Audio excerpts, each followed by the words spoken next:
80% of an entire country's population worked the land.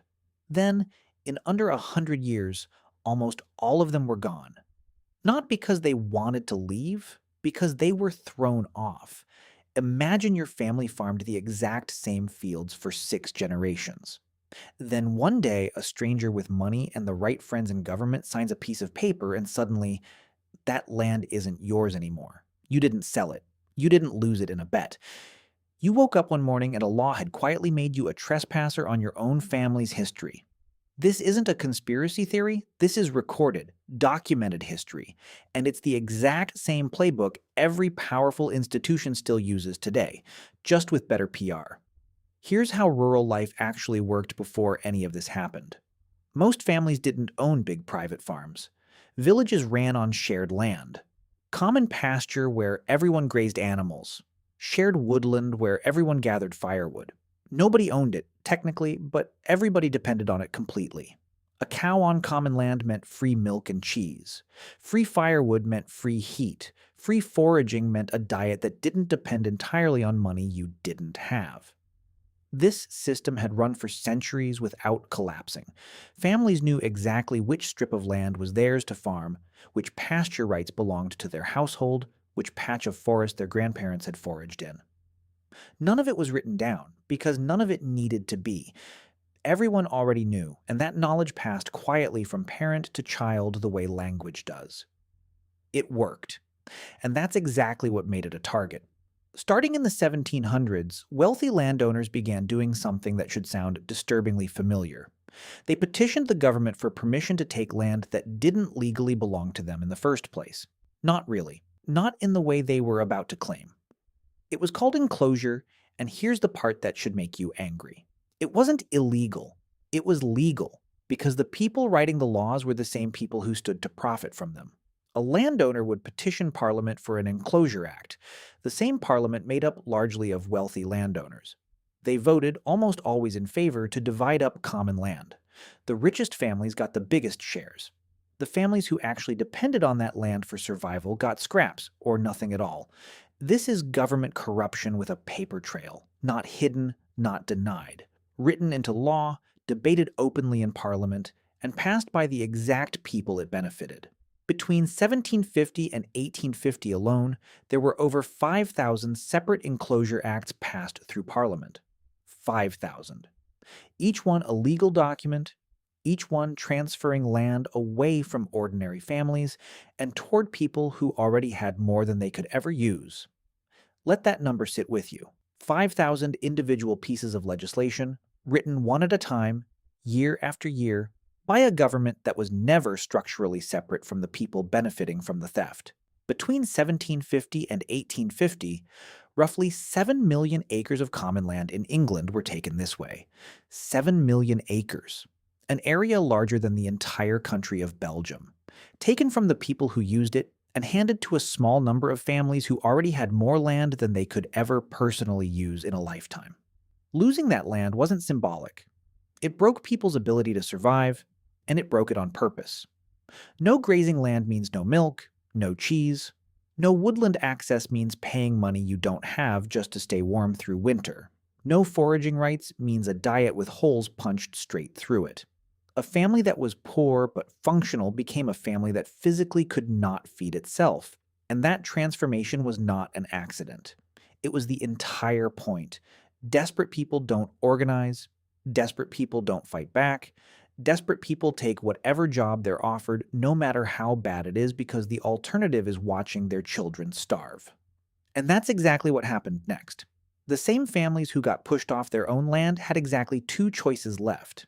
Stay, and become a low-wage laborer for the very landowner who just stole your family's traditional rights out from under you, working someone else's enclosed fields for a fraction of what your own land used to provide for free. Or leave and go work for someone else entirely, somewhere far from anything your family had ever known. This is the part that gets erased from the story they teach you in school. It wasn't that factories appeared and offered people exciting new opportunities, and grateful villagers rushed toward progress. It's that a small group of wealthy, politically connected families engineered a system, piece by piece, law by law, where ordinary people ended up with no land, no income, and no real choice but to sell their entire lives to whoever happened to be buying. The poet John Clare lived through this firsthand, and his account is one of the only personal records we have written by someone who actually experienced enclosure from the receiving end rather than the profiting end. He watched his childhood village get fenced off and rearranged within his own lifetime, like watching a map redrawn while he was still standing on it. Paths he'd walked his whole life were suddenly illegal to use. Trees he'd climbed as a child were suddenly someone's private timber. Land his family had foraged on for generations now had a stranger's name attached to it in a government record book. Not because anything physically changed about the land itself, because a committee sitting in a room he never entered decided it should belong to someone else, and there was no appeal process that meant anything for a family without money or connections. So, where did all these displaced families go? They went to cities that were not remotely prepared to receive them, because, conveniently, the same class of people profiting from enclosure were very often the same people who owned the factories waiting on the other end of that migration. Manchester is the clearest single example, because the numbers are almost impossible to fully picture. Manchester had around 25,000 people in 1772. By 1850, less than 80 years later, that number had exploded past 300,000. That's not organic growth happening because a city became suddenly desirable. That's an entire rural population being funneled structurally and predictably into a handful of industrial cities. Because the systems that used to let people survive in the countryside had been deliberately dismantled, acre by acre, acceleration act by acceleration act. And once these families arrived, the exact same pattern repeated itself in a new form. The people who already had capital controlled the housing supply. They threw up buildings as fast and as cheaply as physically possible because they understood something brutal and simple about supply and demand under desperation. Desperate people will pay for almost anything if the alternative is sleeping in the street. Entire rows of housing sometimes shared a single outdoor toilet between dozens of families crammed into adjoining rooms.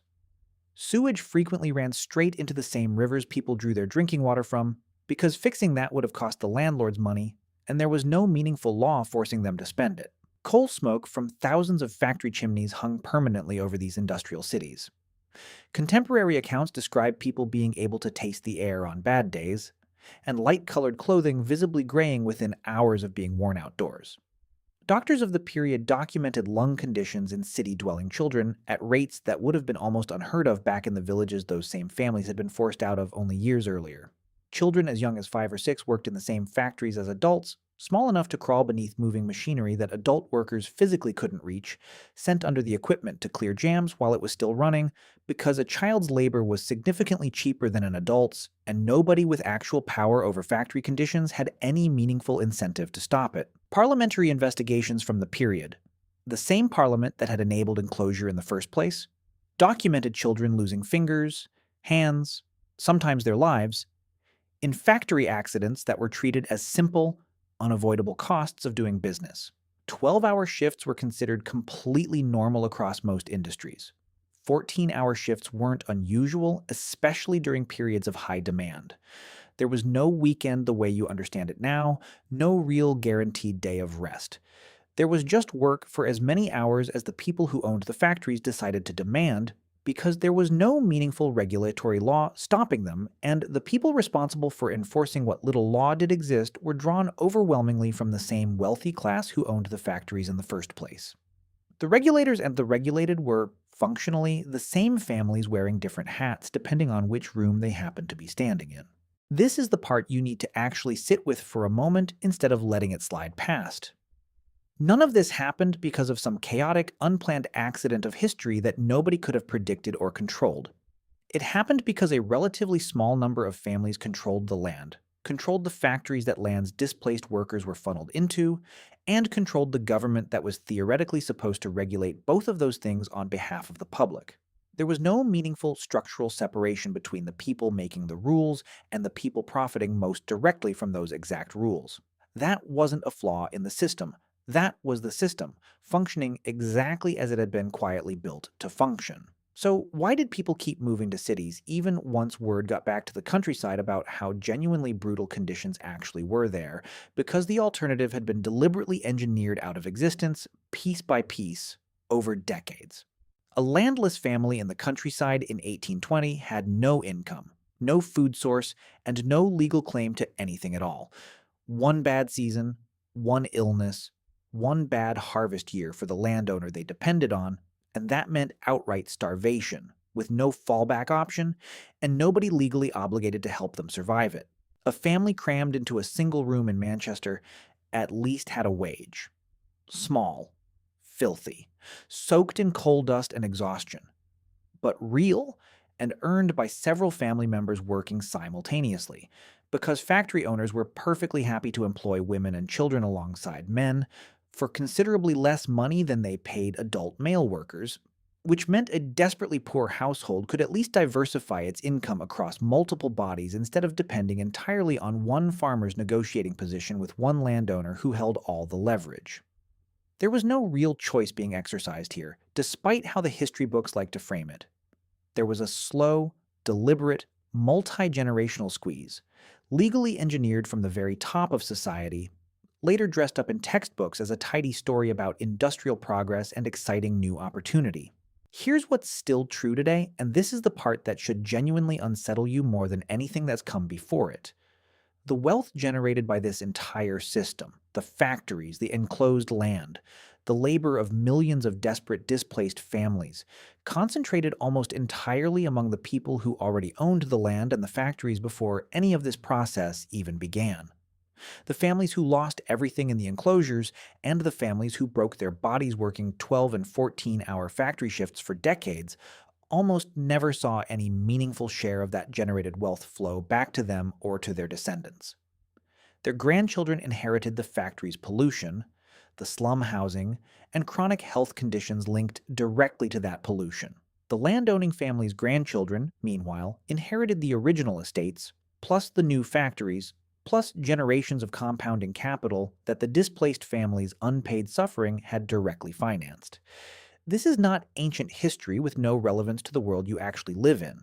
This is the original blueprint for how concentrated economic and political power still tends to operate, updated for modern language, but functionally unchanged underneath. Change the laws first, quietly, through committees, lobbying, and paperwork, rather than anything dramatic enough to provoke organized resistance while it's still happening. Strip ordinary people, gradually, of the independent resources that would otherwise let them simply say no to a bad deal. Then offer them a so-called choice that was never structurally a real choice to begin with, because every genuine alternative had already been quietly removed in the years before the choice was even presented. And finally, let the people who benefited most from the new arrangement write the historical narrative afterward, so that what actually happened sounds like inevitable progress instead of what it functionally was. The wage labor system you almost certainly live under right now traces directly back to this: the fixed shift schedule. The basic fact that almost nobody in a modern economy can simply opt out of working for someone else and still survive independently the way rural families with access to common land once genuinely could. All of it traces back through an unbroken historical line to a relatively small number of powerful, politically connected families using direct government power to seize resources that had previously belonged to entire communities, and converting that legalized theft into permanent, compounding generational wealth that their descendants still benefit from today. They didn't need an army to accomplish any of this. They needed paperwork, a captured legislature willing to vote in their own narrow interest, and just enough patience to do it quietly, one Enclosure Act at a time, year after year, a decade after decade, until there was no common land left anywhere in reach, no real alternative left for ordinary families, and eventually, no living memory left of how rural life had ever functioned differently before any of it began. So ask yourself this question honestly, instead of just nodding along and moving on with your day. If the exact same mechanism were happening again right now, slowly, quietly, through paperwork, regulatory capture, and committees instead of anything dramatic enough to actually make headlines or trend online, would you even notice what was happening to you before it was already too late to meaningfully do anything about it?